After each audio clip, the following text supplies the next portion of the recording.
Hello, my name is Charles Poole, and today I'd like to give you my Week 4 discussion in the Protocols and Studies in Radiation Oncology class.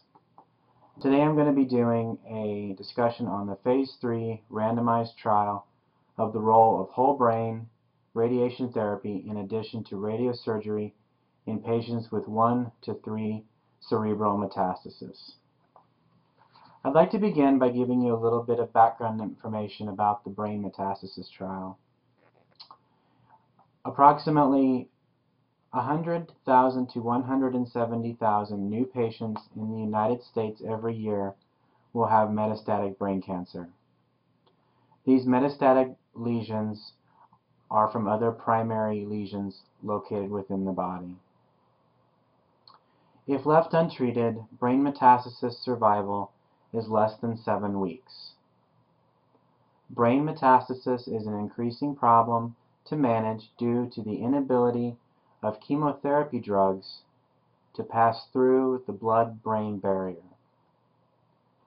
With this limitation in chemotherapy, other options are available for treatment, and those would include surgery and radiation therapy. Research has also shown that brain metastasis cause survival mortality and morbidity, including significant cognitive impairment at the time of presentation.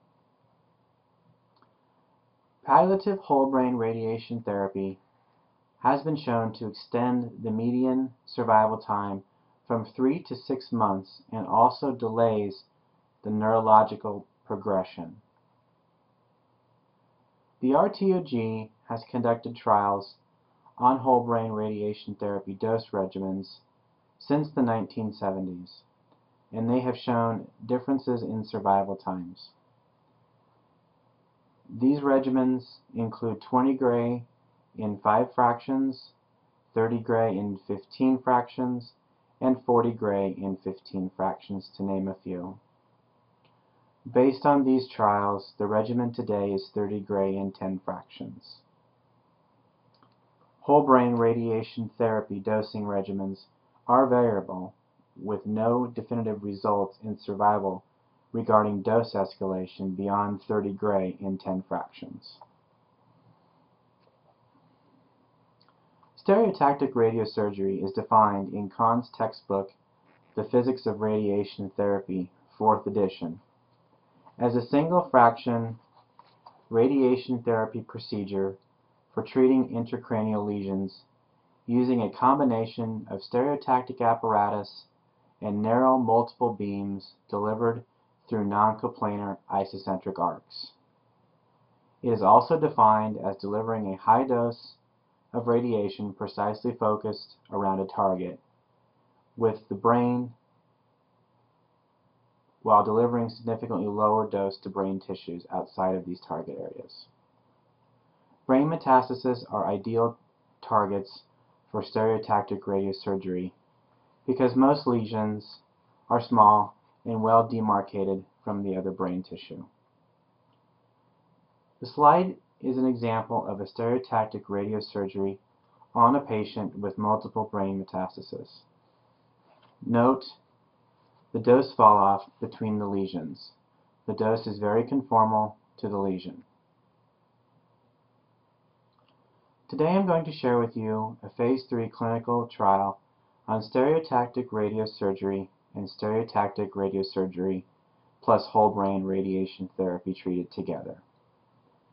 The objectives for this trial are to measure the neurocognitive progression at 3 months post-radiosurgery in patients with Arm A, which is defined as radiosurgery alone, compared to Arm B, which is stereotactic radiosurgery plus whole brain radiation therapy treatment, and also to compare the overall survival.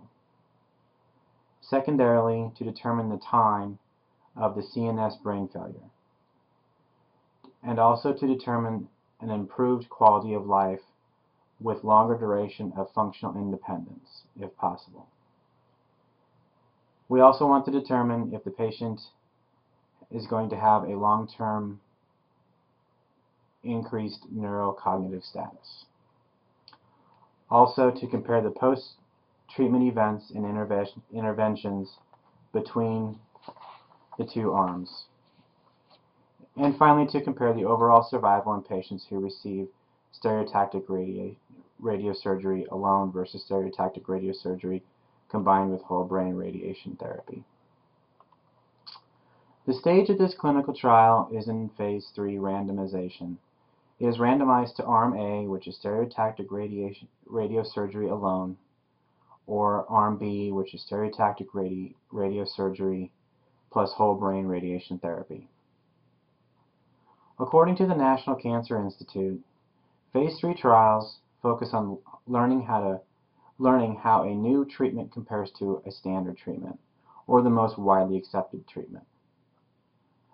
Also, participants can range in the hundreds to the thousands of people and may extend to people with newly diagnosed disease or people with advanced clinical disease.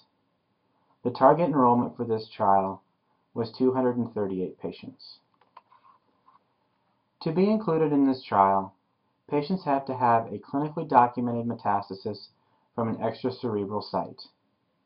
The lesion has to measure 3 centimeters or less, and this is documented from an MRI scan done approximately 28 days prior to their randomization. It must be a true metastasis from a primary tumor from another site within the body. Patients have to be 18 years or older.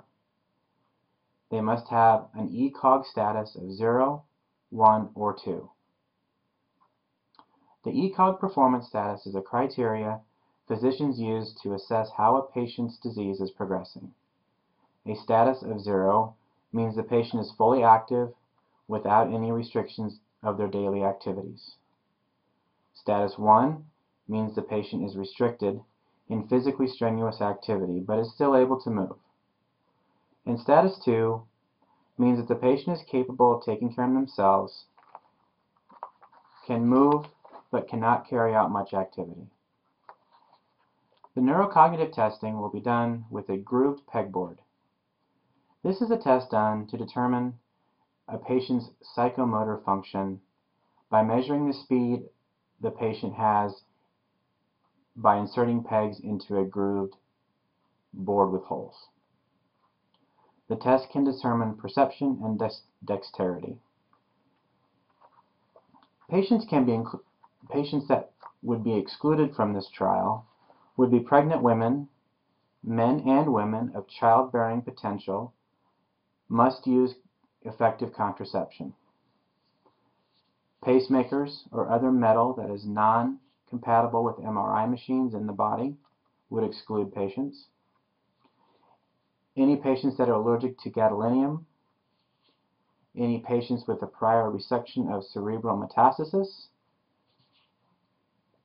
any patients with lesions that are located less than or equal to 5 millimeters of the optic chiasm or within the brainstem. They cannot have chemotherapy starting prior to the registration of this trial. Planned chemotherapy during stereotactic radiosurgery and whole brain radiation therapy would exclude a patient also. Any prior cranial radiation therapy, and any patient that would have leptomeningeal metastasis of their cancer. No cancers with a primary germ cell tumor, a small cell carcinoma, or a lymphoma. Any of these criteria would exclude the patients from this trial. What does this trial address? This study is designed to test the hypothesis that in patients with 1 to 3 metastasis, whole brain radiation therapy adds no additional benefit to stereotactic radiosurgery. The purpose of this research study is to compare the overall survival and compare the effect, both good and bad, of stereotactic radiosurgery to stereotactic radiosurgery plus whole brain radiation therapy on brain metastasis. This study will also address if adding whole brain radiation therapy to stereotactic radiosurgery will be of any benefit versus receiving stereotactic radiosurgery alone in treating microscopic tumor deposits in the brain. According to the National Cancer Institute, the trial also wants physicians to determine whether adding whole brain radiation therapy provides any benefit in terms of preventing additional metastasis and how whole brain radiation therapy affects the patient's quality of life and cognition.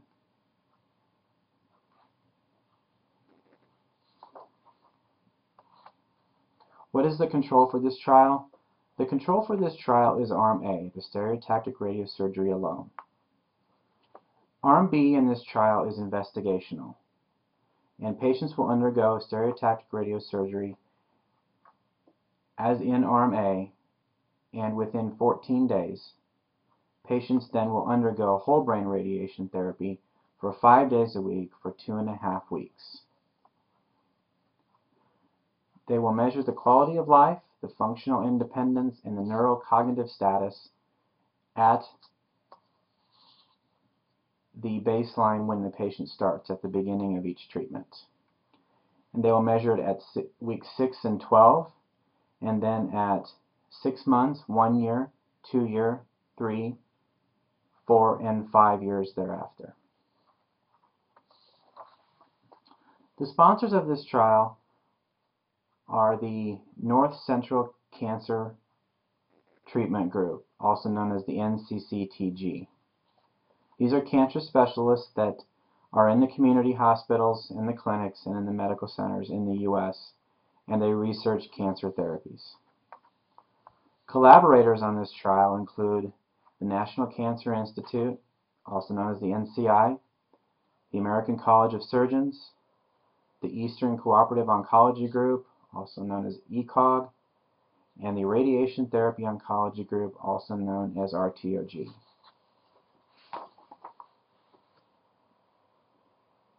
What are the benefits to the NCCTG from this trial? They would like to measure the cognitive function and the quality of life aspects of this trial. A quotation from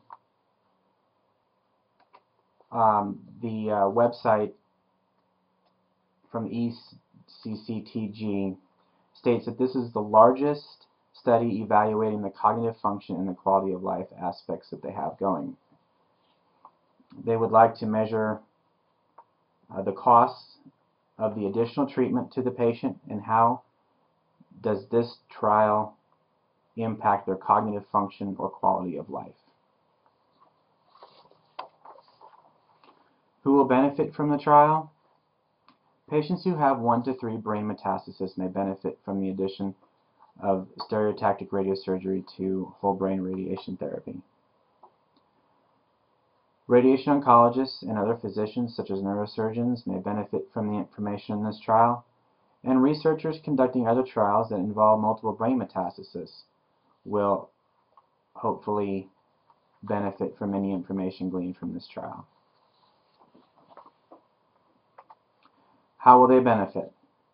Well, patients with 1 to 3 metastases would hopefully demonstrate an increased local control and no further evidence of any additional metastasis. Hopefully, improved quality of life and neurocognitive assessments at 3 months post-treatment would be demonstrated. They hopefully will demonstrate an increased functionality or the ability to perform their daily activities. The radiation therapy dose regimen for the stereotactic radiosurgery Arm A is in Table 1 and is demonstrated here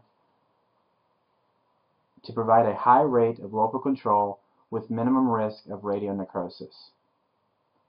The SRS dose is decreased when the whole brain radiation therapy is given in addition to the additive effects. So if you look at Table 1, Arm A, which is a radiosurgery alone, lesions that are less than 2 centimeters will receive 24 gray, and lesions that are 2 to 2.9 centimeters will receive 20 gray. The radiation therapy dose regimen for the whole brain radiation therapy, Arm B, is in Table 2. Patients randomized to Arm B, which is SRS plus whole brain radiation therapy,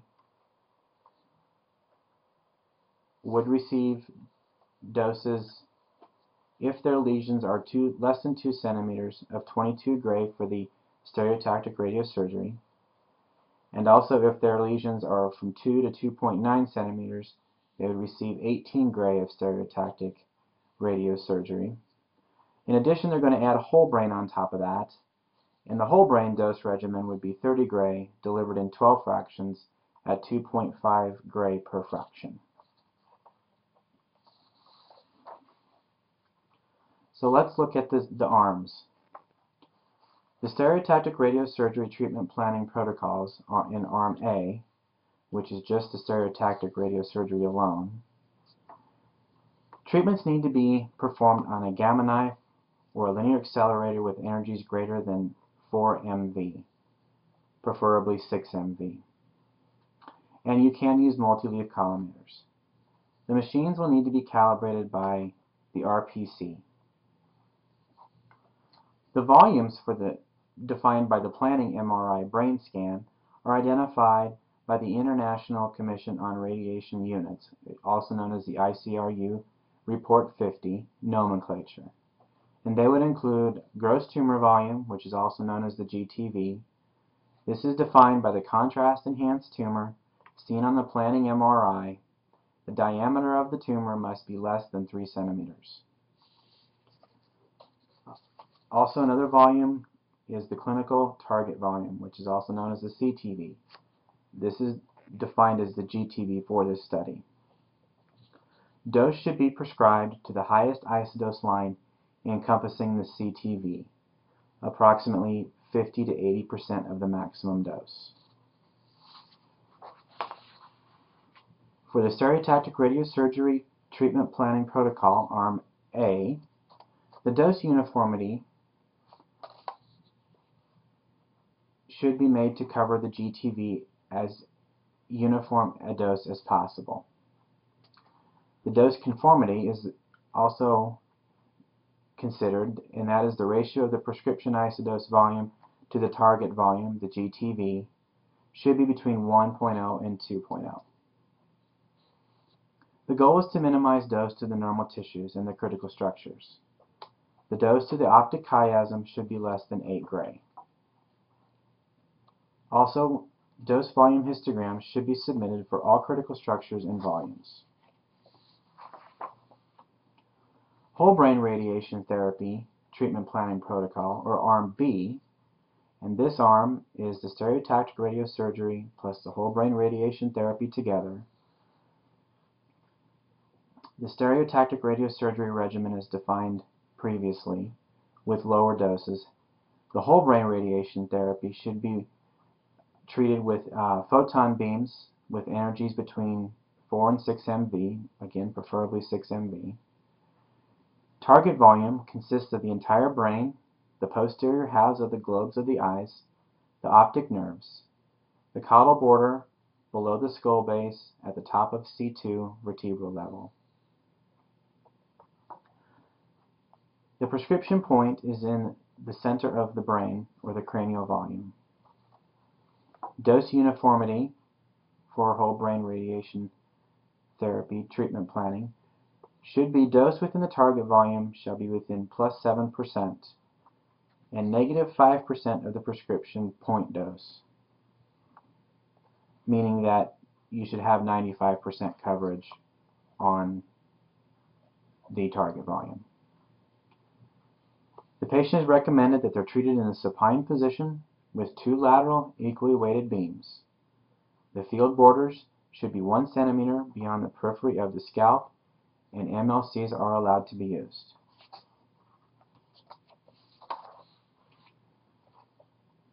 Well, that was it with the discussion for the Phase 3 trial that I chose to discuss.